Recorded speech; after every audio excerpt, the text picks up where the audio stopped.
नमस्कार, मैं गौरव जोशी श्रीमती मोहरी देवी तापड़िया गर्ल्स कॉलेज जसवंतगढ़ के इस यूट्यूब चैनल पर आपका हार्दिक स्वागत करता हूं। हम पढ़ रहे हैं ख्याति का मूल्यांकन, वैल्यूएशन ऑफ गुडविल। पिछली क्लास में हमने बात की थी कि ख्याति व्यवसाय की प्रतिष्ठा, व्यवसाय का नाम, फेम है और ख्याति व्यवसाय द्वारा कई वर्षों की कड़ी मेहनत के बाद, कई कठिनाइयों का सामना करने के बाद में कमाई जाती है, स्थापित की जाती है। जिस प्रकार से अन्य संपत्तियां व्यवसाय के लाभार्जन में सहायक होती हैं, उसी प्रकार ख्याति भी व्यवसाय के लाभों को कमाने में सहायता प्रदान करती है। ख्याति एक अदृश्य संपत्ति है, दिखाई नहीं देती, और ख्याति के मूल्यांकन की समस्या उस समय उत्पन्न होती है जब व्यवसायी अपने व्यवसाय को बेचना चाहता है। जिस प्रकार अन्य संपत्तियों का पैसा वो वसूल करना चाहता है, जब वो अपने व्यवसाय को बेचेगा तो अन्य संपत्तियों का पैसा वो वसूल करेगा, उसी प्रकार ख्याति का मूल्य भी वो प्राप्त करना चाहता है, क्योंकि ख्याति कई वर्षों की मेहनत के बाद स्थापित की गई एक संपत्ति है। तो ख्याति के मूल्यांकन की समस्या उस समय उत्पन्न होती है जब व्यवसायी अपने व्यवसाय को बेचना चाहता है। तो ख्याति के मूल्यांकन का जो आधार है, ख्याति के मूल्यांकन का आधार है लाभ। ख्याति का अंतिम प्रभाव लाभों पर पड़ता है। ख्याति की वजह से बड़ी संख्या में ग्राहक संस्था से जुड़ते हैं, बड़ी संख्या में विक्रय मात्रा की जाती है, बड़ी संख्या में विक्रय किया जाता है और अधिक विक्रय के कारण जो है लाभ कमाए जाते हैं, जो कि सामान्य लाभों से अधिक होते हैं। तो इसलिए ख्याति का अंतिम प्रभाव लाभों पर पड़ता है। इस वजह से ख्याति के मूल्यांकन का आधार लाभ है। तो कल हमने बात की थी कि ख्याति के मूल्यांकन का आधार दो आधार हो सकते हैं। ख्याति के मूल्यांकन का आधार कि किसी व्यवसाय की ख्याति का क्या मूल्य है, वो उसके लाभों के आधार पर ज्ञात किया जाएगा। और दो प्रकार से लाभ ज्ञात किए जा सकते हैं। एक तो है प्रत्याशित लाभ, एक्सपेक्टेड प्रॉफिट, या इसको एक अन्य नाम से भी जाना जाता है भविष्य में कायम रहने वाले लाभ। एक्सपेक्टेड प्रॉफिट या फिर कहें फ्यूचर मेंटेनेबल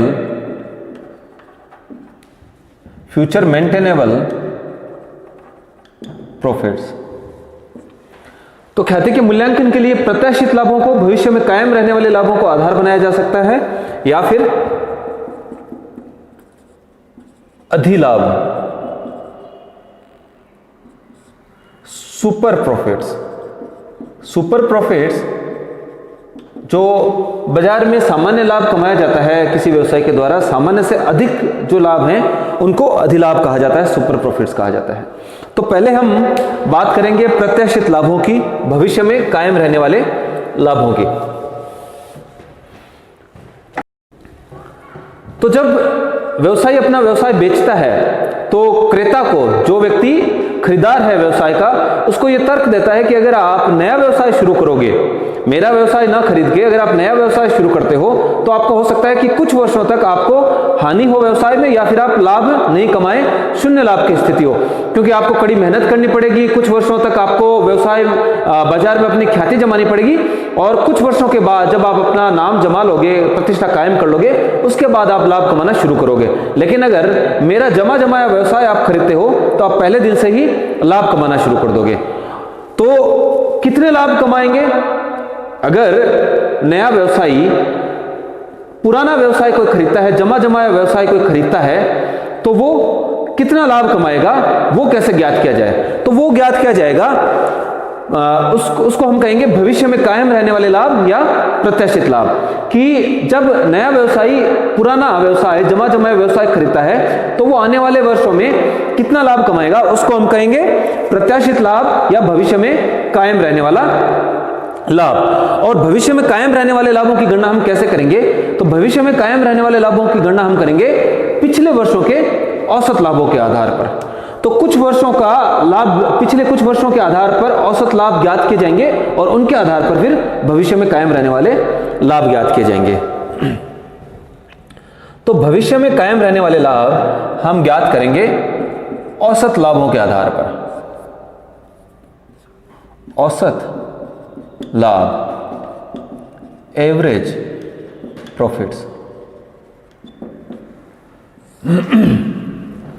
मान लीजिए अभी वर्ष है 2020-21, इससे पहले 2017-18, 18-19 और 19-20 कोई व्यवसायी अपना व्यवसाय इस वर्ष 2020-21 में बेचना चाहता है, तो वो नए व्यवसायी द्वारा, जो व्यक्ति व्यवसाय खरीद रहा है, उसके द्वारा भविष्य में कितने लाभ कमाए जाएंगे, प्रत्याशित के क्या लाभ होंगे, उसकी गणना वो पिछले वर्षों के औसत लाभों के आधार पर करेगा कि पिछले 3 या 5 या 7 वर्षों के औसत लाभों के आधार पर प्रत्याशित लाभों की, भविष्य में कायम रहने वाले लाभों की गणना करेगा।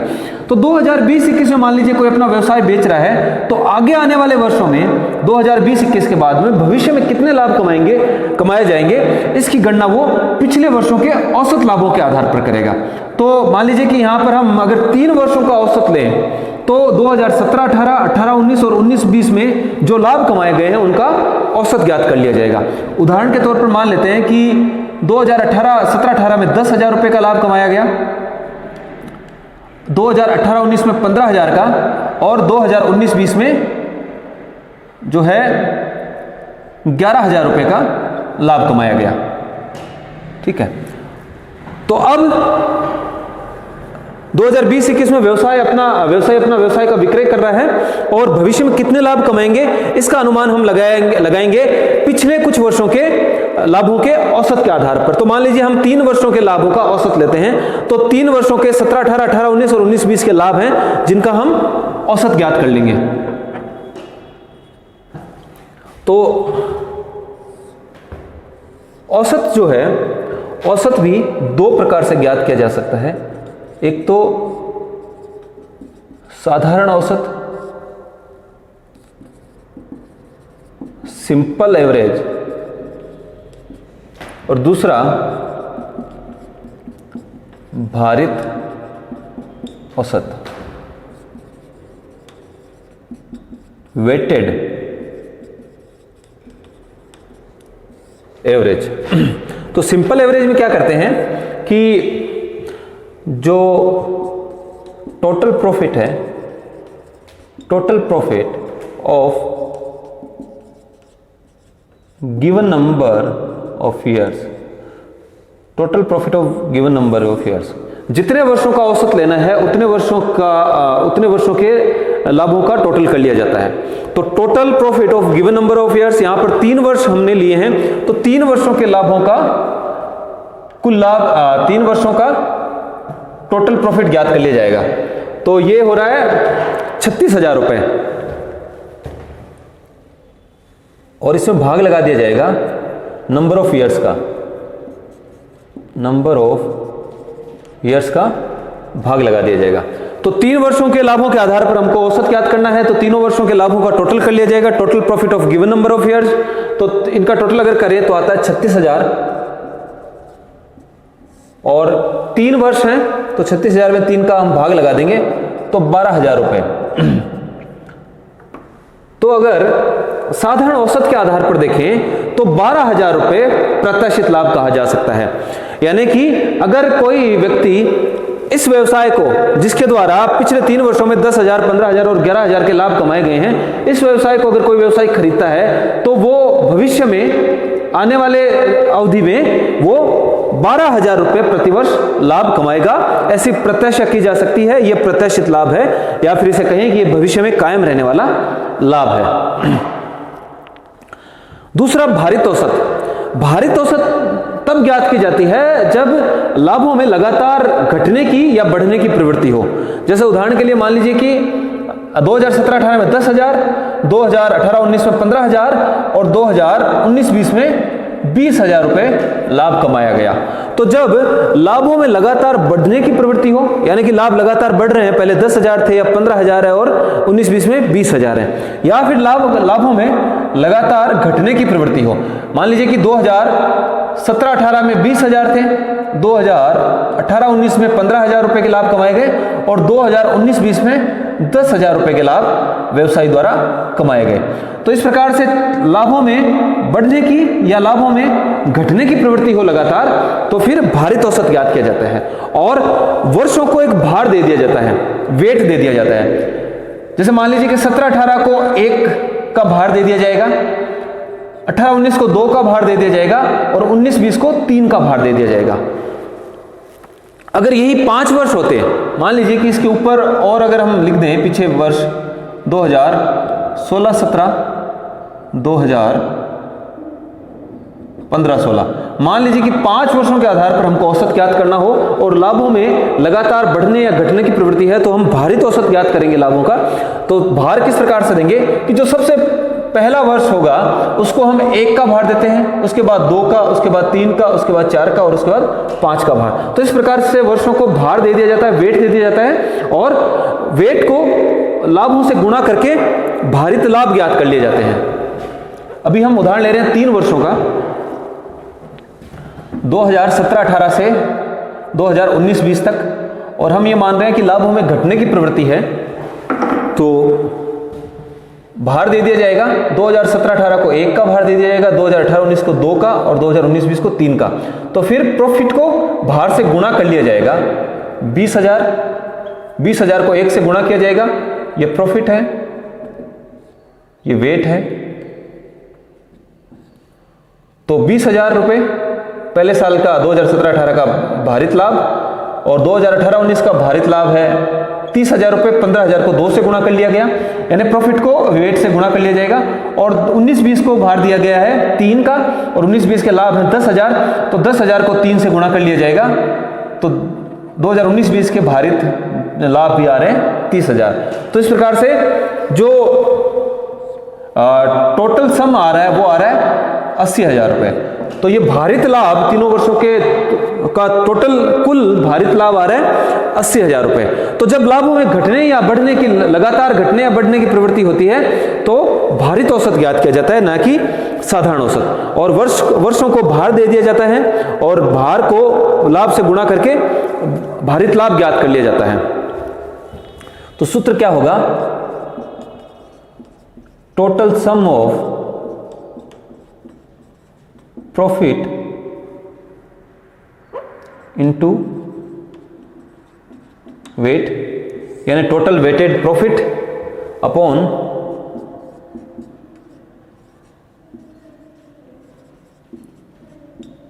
टोटल ऑफ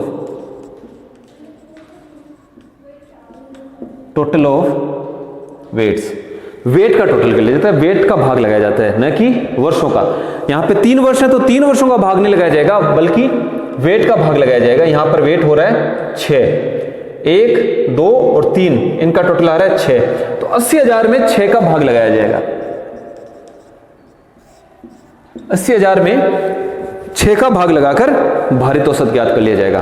तो 2020-21 के बाद में जो वर्ष होंगे, जो वर्ष आएंगे, जो अवधि होगी, उस अवधि में इसको जो हल कर लिया जाएगा, इसका जो हल आएगा वो भारित लाभ कमाए जाएंगे, प्रत्याशित लाभ या भविष्य में कायम रहने वाले लाभ कहे जाएंगे।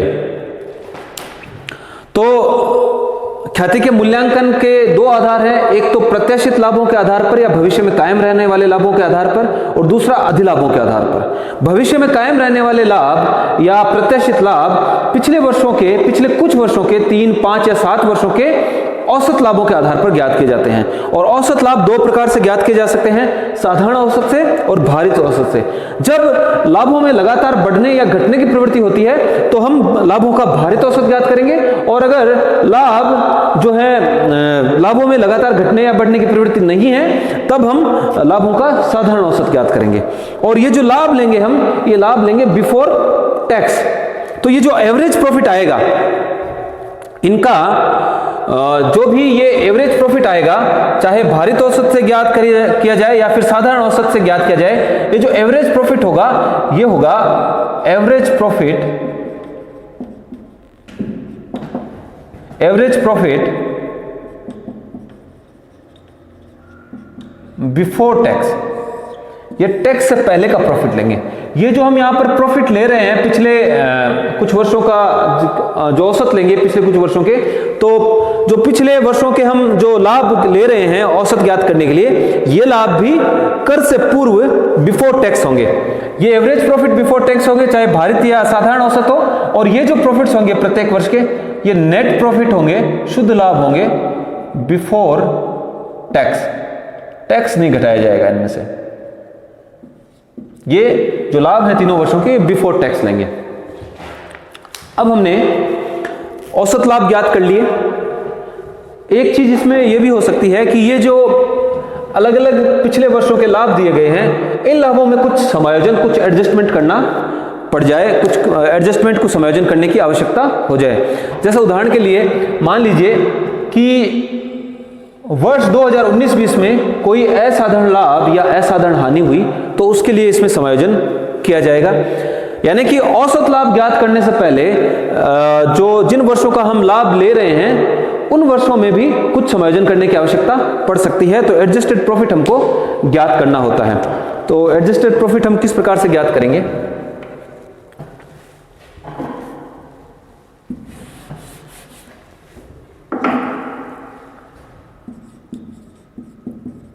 एडजस्टेड प्रॉफिट, नेट प्रॉफिट लेंगे, नेट प्रॉफिट बिफोर टैक्स। ये किसी विशेष वर्ष का होगा, किसी पर्टिकुलर ईयर से संबंधित होगा, तो नेट प्रॉफिट बिफोर टैक्स ले लेंगे और उसमें ऐड करेंगे एबनॉर्मल लॉसेस या एक्सपेंसेस। मान लो कि किसी वर्ष कोई असाधारण खर्चा हुआ है या असाधारण हानि हुई है जो सामान्यतः नहीं होता, तो ऐसा खर्चा या ऐसी हानि हमको लाभों में वापस जोड़ना पड़ेगा। उदाहरण के लिए जैसे 2019-20 में 10,000 के लाभ हुए हैं, तो 10,000 के लाभ हमने यहां पर लिख लिए और इस 10,000 के लाभों में एडजस्टमेंट करना पड़ेगा। 2019-20 में मान लीजिए कि कोई एक असाधारण हानि हुई, आग लगने की वजह से 5,000 की हानि हुई थी, तो ऐसी हानि को हमको इसमें वापस ऐड करना पड़ेगा। ऐसी हानि या ऐसा खर्चा जो सामान्यतः व्यवसाय में नहीं होता, उसको हम जो है शुद्ध लाभों में वापस जोड़ देते हैं समायोजन करने के लिए। और जो एबनॉर्मल प्रॉफिट या इनकम होती है उसको हम घटा देते हैं। तो औसत लाभ ज्ञात करने से पहले जिन वर्षों के लाभ हम ले रहे हैं वो शुद्ध लाभ कर से पूर्व यानी कि नेट प्रॉफिट बिफोर टैक्स होंगे, और इन लाभों में भी कुछ समायोजन एडजस्टमेंट करने पड़ सकते हैं। अगर किसी विशेष वर्ष में कोई असाधारण लाभ अथवा असाधारण हानि हुई हो तो उसके संबंध में एडजस्टमेंट किया जाएगा, या फिर अन्य किसी प्रकार से कोई त्रुटि रह गई है। लीजिए कि हम 2019-20 वर्ष का उदाहरण ले रहे हैं, तो इस वर्ष में जो ओपनिंग स्टॉक था, ओपनिंग स्टॉक को अधिमूल्यांकित कर लिया गया और वैल्यूएशन कर दिया गया, यानी कि उसका मूल्य ज्यादा दिखा दिया गया व्यापार खाते में, ट्रेडिंग अकाउंट में। तो इसका लाभों पर क्या प्रभाव पड़ा, उसका एडजस्टमेंट भी हमको करना पड़ेगा। अगर ओपनिंग स्टॉक को ज्यादा मूल्य पर दिखा दिया जाता है तो इससे लाभ कम हो जाते हैं। तो जितने मूल्य से, जितने रुपए से उसका अधिक मूल्यांकन किया गया था, उतना अमाउंट, उतनी राशि हमको लाभों में वापस जोड़नी पड़ेगी, क्योंकि अधिमूल्यांकन के कारण लाभ कम हो गए थे। तो जितनी राशि से उसका अधिक मूल्यांकन किया गया उतनी राशि लाभों में वापस ऐड कर देंगे। तो इस प्रकार से कई समायोजन, अन्य कुछ समायोजन भी किए जा सकते हैं। जिन पिछले वर्षों के आधार पर हम औसत ज्ञात करना चाहते हैं, औसत लाभ ज्ञात करना चाहते हैं, उन वर्षों के लाभों में भी कुछ समायोजन कर लिए जाते हैं और फिर समायोजित लाभों के आधार पर औसत लाभ ज्ञात कर लिए जाते हैं। एवरेज प्रॉफिट बिफोर टैक्स ज्ञात हो जाता है, और यह औसत साधारण औसत या भारित औसत हो सकता है। तो आज के लिए इतना ही। आगे की क्लास में हम देखेंगे कि जो औसत लाभ हैं, औसत लाभों के आधार पर किस प्रकार से भविष्य में कायम रहने वाले लाभ, फ्यूचर मेंटेनेबल प्रॉफिट्स ज्ञात किए जाते हैं। तो आज के लिए इतना ही। मैं आशा करता हूं कि आज की क्लास में हमने जो भी पढ़ा आपको अच्छे से समझ में आया होगा। इस वीडियो को लाइक कीजिए, शेयर कीजिए, हमारे YouTube चैनल को सब्सक्राइब कीजिए। धन्यवाद।